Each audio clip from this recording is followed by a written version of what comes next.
Hi, and welcome to Robin School of Tradings. From today onwards, we'll be doing an analysis of Nifty and Bank Nifty, how the stocks are going to fare the next day. Yes, you heard it right. From today onwards, we will do a prediction of Nifty and Bank Nifty, and we'll we'll see which all of the bases by which Nifty and Bank Nifty can move tomorrow, the 14th of January, 2025, and this we'll discuss in later. What impression will play with this, what we are finding we are to know. So if we know the levels where the Nifty and Bank Nifty are going to be stuck today, or from where it can is high probability of reversal, that will give us an edge in terms of trading in options as well as in futures. So let's get started. We are saying a complete 360-degree checklist for 14th, which is tomorrow's market building days. And what we will check, first we will check the weekly and daily levels of both the indices, that is Nifty and Bank Nifty. For Bank Nifty, we will check HDFC Bank, ICICI-Bank, SBI, Axis Bank, and Kotak Bank. These are levels. By the way, guys, this will constitute on the vicinity of 89% of your Bank Nifty weightage. So we know the weightage of the 89%. So can find out where the Bank Nifty can move. We'll see the relation between index and the VIX. We'll see the crude oil. As of now, the when I'm making this video, the 13th is around 9:15 p.m. The crude oil level, the gold levels, and the dollar. Where are we poised in some oil? And where is Dow Jones as of now? And we will also see the four Nifty major stocks, that is Reliance, TCS, HDFC-Bank, and ITCs. We'll also brush up at option chain, and we'll also see the put call ratio. And I will share you the free Gann levels with Fibonacci levels. This is the which I will share free of cost. Do subscribe to my channel and hit the bell icon, and just give me text me a hi. I'll share the levels of Nifty and Bank. Okay, let's get started. It's today 13 market. It wasn't a good market for Indian market, so it was quite evident we are still in some sort of a bearish run. So this is what I have plotted in trading. We have plotted the zigzag indicator. So it will plus Fibonacci. So it is giving you the Fibonacci levels without aid of any software. So it's doing by default. And what is the black line problem? These lines are nothing but EMA. I plotted simply 8, 13 and until 32.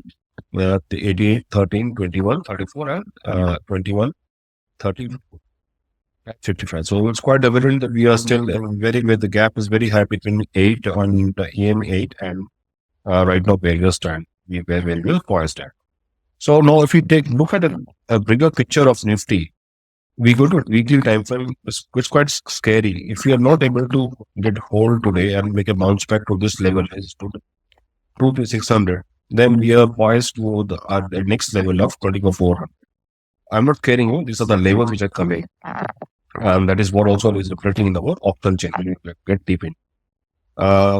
So let's not jump to a conclusion. Let's see all the data points. First, this data point is quite scary. In weekly time frames, doesn't hold good a bounce backs to a minimum of 2600, and from here it doesn't hold good. Then we can't negate the fact that we have a next huge support in the vicinity of 2400.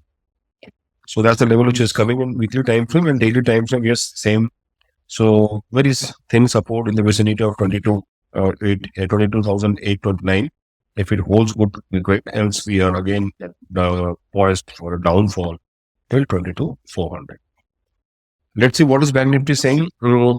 Bank Nifty's weekly chart is much more scary. Very strong Marubozu candle fall, and again this candle is also not so very strong. So if it doesn't hold good and sustains above this, one good thing is it was able to hold this 48,000 mark today.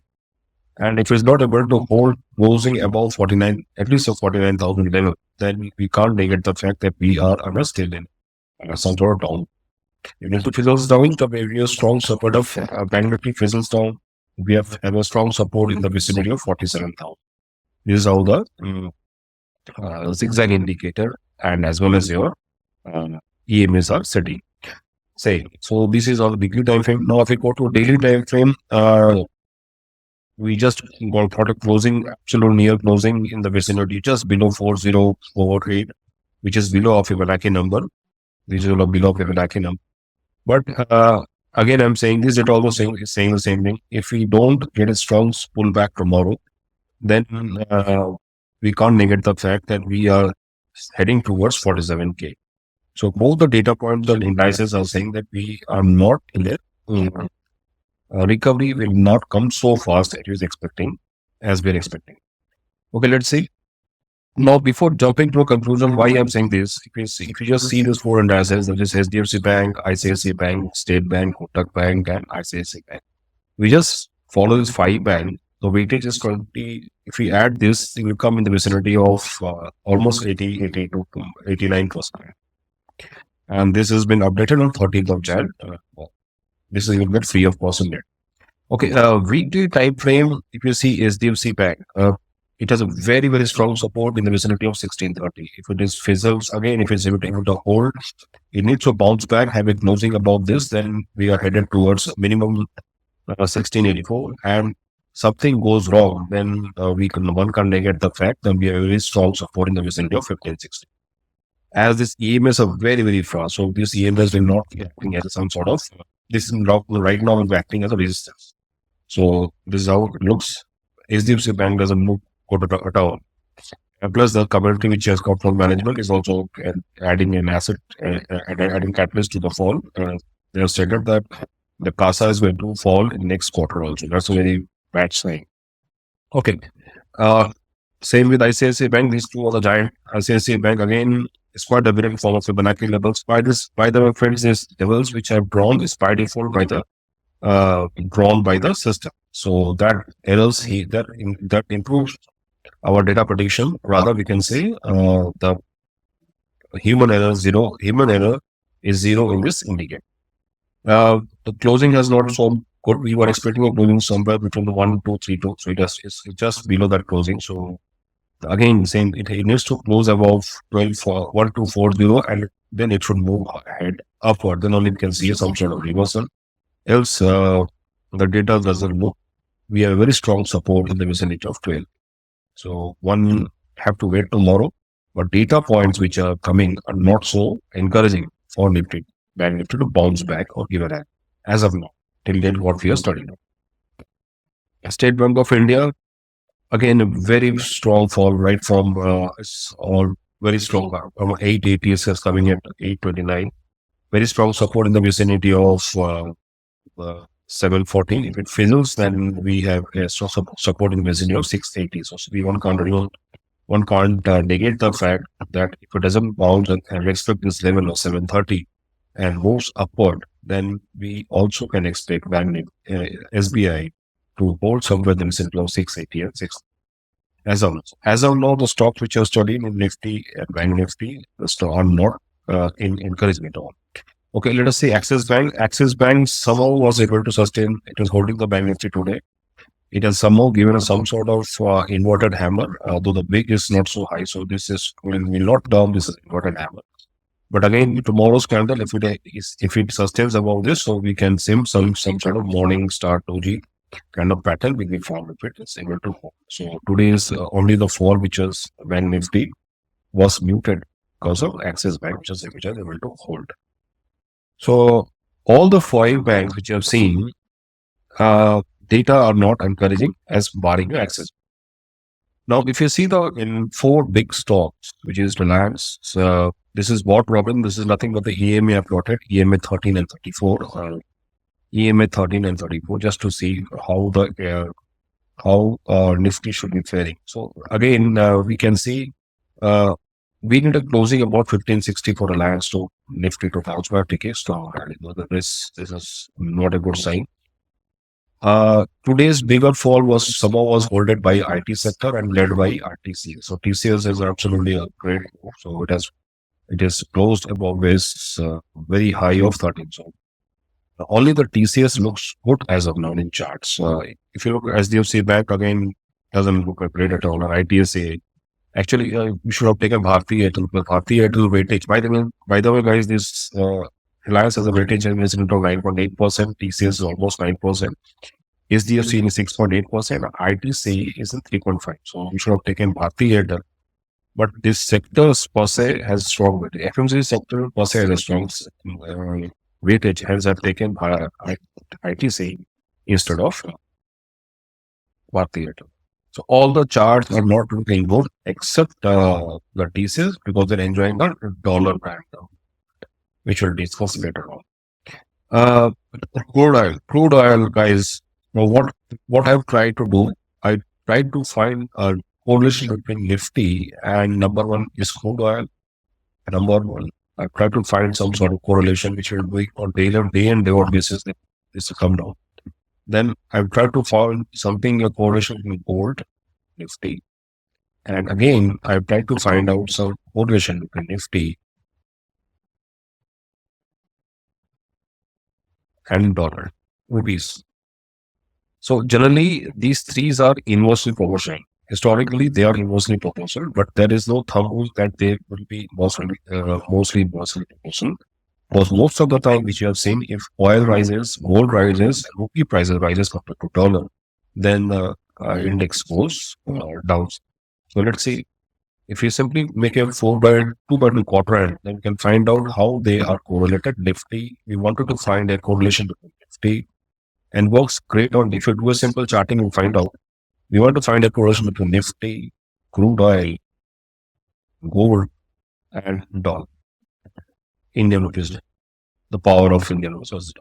So as of now, if you can see what a strong rally we are seeing in crude oil futures. Crude oil is making a higher highs as of now when I'm making a video, 9:15 p.m. Nothing astonishing figure with dollar. Rupee has also broken its all-time highs and was trading between 86.6. Just to give a perspective, just take a small example. For example, if you take 100 barrels, so our barrels cost what 2 months ago was in the vicinity of 80 rupees. An Indian dollar, $80, and this Indian dollar 2 months ago, this was in the vicinity of 76, 78. Now, what has happened in this last 2-3 weeks? The cost of 100 barrel, right, has shooted up. This has gone in the vicinity of 102 crude oil, raw crude oil. And adding to that, our dollar has also gone for a toss, and now it is hovering in the vicinity of 86. Now, 86.2. Now, if you do the small multiplication, you will find out just to buy 100 barrels of oil, we have to pay 24% extra. 24% extra in this last. So that is where our calculation goes for a toss. Hence, this will lead to inflation. If crude oil cost goes on, the government is not able to sell. Government will subsidize this particular crude oil to a limit. After that, it has to pass on to customer. If it passes on to customer, if it comes to diesel price, then you know if a diesel price increases, all the transportation costs will increase, and so will your inflation increase. So this is not at all a concern for any economy. Rising crude oil plus a rising your home dollar index for us is a rupee. So that is where we are seeing it such a sharp downfall on day basis. Robin, then which are the sectors which are making money? Yes, these sectors will be benefited. This dollar benefited. There are two sectors which take the benefit on the pharma sector. And the best sector which takes the benefit is IT, because there is something they basically are outsourcing their technology. So over here, these two sectors are where you can look, and quite evident we can see that sector leader TCS is making an higher high or making some sort of earnings. So this is where Nifty doesn't look good as of now. So it's not solely about our Indian company. It's not solely about crude oil. It's not solely about gold. So I'm not taking gold into consideration. So this is just an example how your oil prices impacts our economy and impacts all the data goes for a toss. Okay, now let's go and find gold. Guys, gold, I think, has touched all-time highest or is the verge of touching all-time highest of 79,200. And this again, which I said, is not at all a course. So these are most probably on high, if you take number of counts, they are inversely correlated in gold, but that is not a thumb rule. That is not a thumb rule. If you go and check it on net, there's no thumb rule, but they are highly correlated, inversely correlated. Your Nifty and gold. Same with Nifty and crude oil, and same with Nifty and Dow. But there is no thumb rule, right? I mean, 10 out of 6 times there's an inversely correlation, but 10 out of 4 times they are directly correlated. Hence, we can't make this as a thumb rule. But on a generic basis, yes, they are inversely correlated. Okay. Dow Jones, what to say? The data is hitting in your face. Dow Jones, my God, it's coming down and no signs of very hold. The wick has to be good. This you can't say this, Robin. This is some sort of hammer. The wick has to be much more long. So we can't negate the fact that Dow Jones is also. So all the indices which are saying are not so positive. So Robin, why are you making this video? Okay, let's see. One great thing, we have seen that VIX on an average when settled somewhere between 17 and 17 to 18, this is the zone where we see a general recovery. If we go to the previous video, VIX and Nifty, this is the time where Nifty bounces back rather than 13 level when Nifty market falls, and this is where it should be looking from some sort of indicator or trigger for a reversal. So VIX comes in the vicinity of 17 to 18. Historically, we have seen there's a sharp recovery in the market, or we can expect some sort of V-shaped recovery, right? But this is only when looking at the VIX. But all the foreign indices looking at the stocks are not saying this, which I'm trying to say. So we can expect so, but we have a very strong support in the vicinity of 17 to 18 VIX. So when the VIX comes somewhere between 17.5 to 18, look for some sort of pattern, maybe W pattern or V-shaped recovery, or maybe Bollinger Band purchasing in. From there, we can look for some sort of a recovery. Okay. Now let's go to put call ratio. Only this can save us. For tomorrow, only one thing which can save us a put call ratio. After a long time, a put call ratio of 1 below 0.6. So that is something we are expecting. Generally, what happens? Put call ratio generally reverses from 0.8. Now it has come to 0.6. So that's totally oversold. And we have seen historically, put call ratio bounces back from 1.2. So what happens historically from 1.2, the Nifty bounces back and comes from 0.8, it reverses. But right now it's totally in the vicinity of 0.6. So over here we can look for some sort of a recovery in the morning. So one can't negate the fact we can see some sort of short covering or some sort of reversal, but that has to be given by aided by number of volume. So only thing which can save us Nifty and Bank Nifty tomorrow is your put call ratio is absolutely on lower side. We go to option change and find out. So this is the level, as I was saying, 33,000 will act as a strong support, and any gap down, we can one can negate the fact, and we can go downside, because if there's gap down, there is generally flyable. So again, a very strong support in the vicinity of at least 23,500. So this will act as a strong support for tomorrow's market. But again, which I'm trying to say is put call ratio is again is on the lower side. So that is only one thing that can save us on Nifty. Now if we go to Bank Nifty is much more worsening. Put call ratio is almost totaling at 0.53. This is one of the lowest in the latest time. One can negate the fact that we can expect some sort of retracement or some sort of recovery in early tomorrow morning. And from there, it can fall up. This market, as of now, which looks like it's rise on sell kind of market. So, same with Bank Nifty, it has a huge support. So, any 200, 300 point gap out tomorrow, one can negate the fact that we are headed to 47K. So, that is the biggest challenge. One small 200-300 points gap down tomorrow morning. So, this will aid, and by default will go to 45,500. So one can negate the fact that we are not, we can't negate the fact that the downside is covered. So guys, data perspective as of now, which I'm saying is Nifty and Bank Nifty, right, are not in a great shape.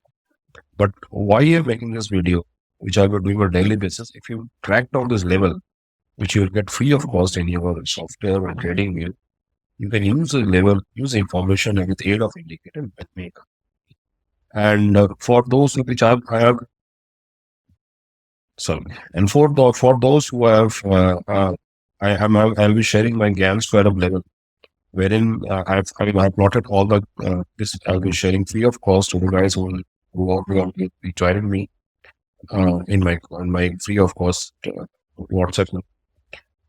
This Gann square level I'll be sharing free of cost without that will plus 18 with Fibonacci. So what I'm trying to give you, I'll give you a Gann square level or indices, which will be punched with your Fibonacci. So Gann plus Fibonacci. So that will give us a strong support and resistance. Guys, I'm sure you must have liked this video. If you enjoyed this video, so do subscribe to my channel so that whatever video I'm making comes to you. Thank you.